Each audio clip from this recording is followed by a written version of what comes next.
What's up guys, Jay here and welcome back to another Deep Rock Galactic guide video. Today we're diving deep into the fascinating world of machine events. You know, those special encounters that spice up our mining adventures.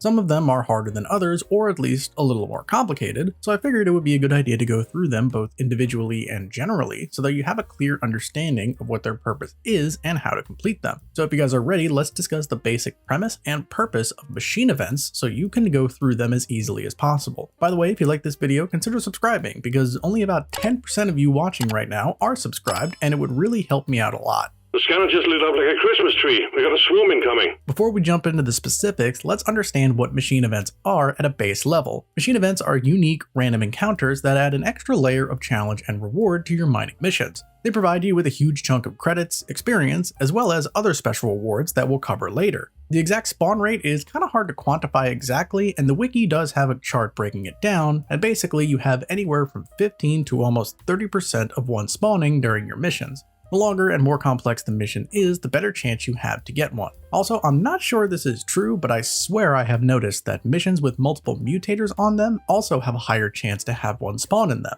This could just be a coincidence, and I haven't been able to find any hard evidence or facts to support this, but that may be a factor as well. In any event, that covers how you can find the machine events. However, accessing them is another step altogether. In order to activate a machine event, someone on your team needs to have a Tritilyte key. This special key is what allows you to turn on the machine events to activate them. How do you get a Tritilyte key? Well, you acquire it after you have promoted your first class for the first time. This unlocks the key and in turn unlocks the ability for you to begin machine events. You don't have to worry about equipping the key or anything like that. Once you promote your class, the key will automatically be used when activating the event and then returned to you after it's done. A few important things to note. First, once you unlock the key, you have it on all of your characters to be able to use. This means that if you promoted your scout first, for example, and then switched to play your gunner, who is still unpromoted, you can still activate machine events with your gunner if you do find them. Second, you do not need to have the key to participate in events. So long as at least someone on your team can activate it, you can still complete the event and claim most of the rewards. And what exactly are the rewards that machine events provide? Well, as I stated earlier, you get a large amount of credits and experience by doing these events. However, the most impactful thing that these events provide is the Matrix Core Infuser, which allows you to infuse any blank Matrix cores you have into usable overclock or cosmetic cores. If you've seen my guide on weapon overclocks, then you know all about getting blank cores and turning them into usable ones, and these events are how you can do just that. Once you complete the event, the core infuser will be activated, and if you have any blank matrix cores,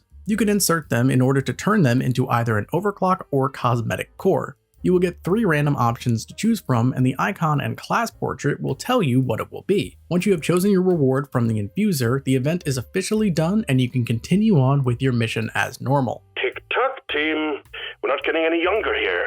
Alright, that was a lot of setup to get through, but now it's time to get into the nitty-gritty. We're going to go through the events themselves and talk about how to complete them and what to expect from them. At the time of this video, there are currently 4 types of machine events in the game: Ebonite Mutation, Kursite Infection, Tritilyte Crystal, and Omen Modular Extermination. There are a few things that all the events share in common. First, to activate each event, they all have 4 battery cells that need to be slowly inserted to begin the event. Also, the events are all timed and need to be completed within 3 minutes or else the event fails. Lastly, when the event is over, they all let out a massive burst of energy, killing all enemies in the immediate area, giving you breathing room to collect your rewards. Now we're going to go in order from what I personally think is easiest to hardest, starting with the Kursite Infection. So the Kursite Infection event will deploy a Kursite grinder to analyze the infection carried by certain enemies. The enemies in question are easily distinguishable by a very large yellow glow and a crystallized gem embedded in their body.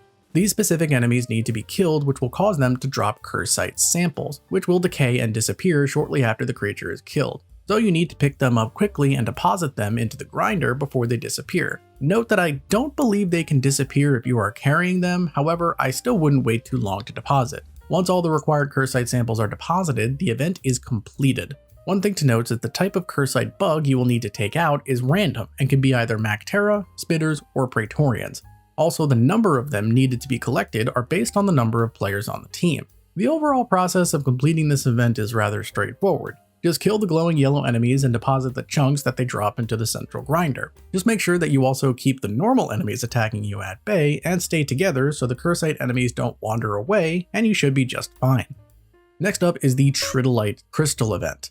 This one comprises of the team trying to break a massive deposit of Tritilyte that is just too much for those 4 little laser beams to take out. I mean, they do damage the crystal, but I would hardly call that damage. To make it go much faster, Mission Control will drop a nanite bomb dispenser nearby, which dispenses special explosive charges filled with nanite explosives. These charges need to be picked up, carried to the crystal, and thrown at it until it is destroyed. They are considered heavy objects, so players will be defenseless while carrying them. The charges will blow up upon hitting the surface of the crystal, hitting an enemy, or when shot. Once you've thrown enough charges and got the crystal's health to 0, the event is over and you can collect your goodies. The amount of health the crystal has is governed by both the hazard level and the number of players. So this one is honestly relatively easy, and I would even say it is in essence easier than the Kursite Infection, but there is one major thing that holds it back. That being that the nanite bomb dispenser drops in a random location, meaning that sometimes it can be extremely easy and you can throw the bombs right to the crystal from the dispenser and break it in 2 seconds, or it can be dropped in the worst possible spot and you need to hike up a mountain just to throw one bomb.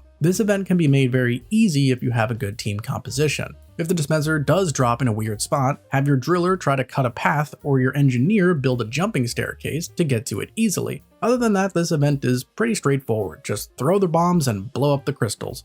Next we have the Ebonite Mutation event. This one is a little bit more complex. The Ebonite Mutation has your team dealing with an oncoming wave of Ebonite glyphids. These special bug variations have a unique visual design and are immune to any and all gunfire and can only be damaged by melee attacks. Now, if you're not the driller, that may sound like a nightmare. However, to aid in this event, the central machine will periodically spit out blue glowing canisters that can be picked up by running over it.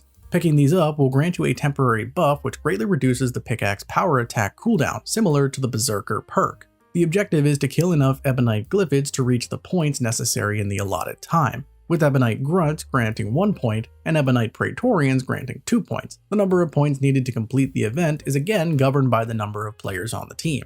So this one adds another layer to the process of defeating glyphids, but once you know what to do, it's not too difficult, and it's actually very fun to run around like a madman swinging your pickaxe and getting a bunch of melee kills. Fun fact, if you get this perk while having the vampire perk on, you'll have an absolute blast, so driller mains, go nuts out there.